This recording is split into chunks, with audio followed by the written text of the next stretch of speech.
দেখিছে আপোনালোকে দিল্লী সাকসেস সেলিব্ৰেশনত আমি উপস্থিত হৈছোঁ। আমাৰ অসমৰ পৰা এয়া আমাৰ প্ৰকাশ ফুকন ছাৰ আহিছে, ৰিতুল চেতিয়া ছাৰ আহিছে আৰু সকলো আমাৰ ইয়াত আমি উপস্থিত হৈ সেলিব্ৰেশনত অংশগ্ৰহণ কৰিলোঁ।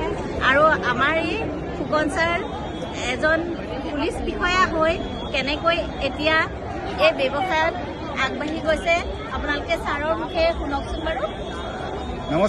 নমস্কাৰ বন্ধুসকল, নাম মোৰ প্ৰশান্ত ফুকন, মই এজন ৰিটায়াৰ্ড পুলিচ অফিচাৰ আৰু মই এজন ৰিকগনাইজ মেনেজাৰ।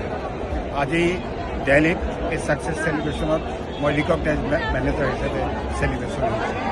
গতিকে বন্ধুসকল, আপোনালোকো পাৰিব, একো ডাঙৰ কথা নহয়, মাত্ৰ নিজৰ মাইণ্ডছেটটো আপোনালোকে ঠিক কৰক, সদায় পজিটিভ হৈ থাকিব, সদায় পজিটিভ হৈ কাম কৰক আৰু আপুনি ভাবি ল'ব যে মই এইটো পাৰিমেই, আই ডু ইট। আপুনি যিমানেই ক'ব সিমানেই আপুনি পজিটিভ হ'ব।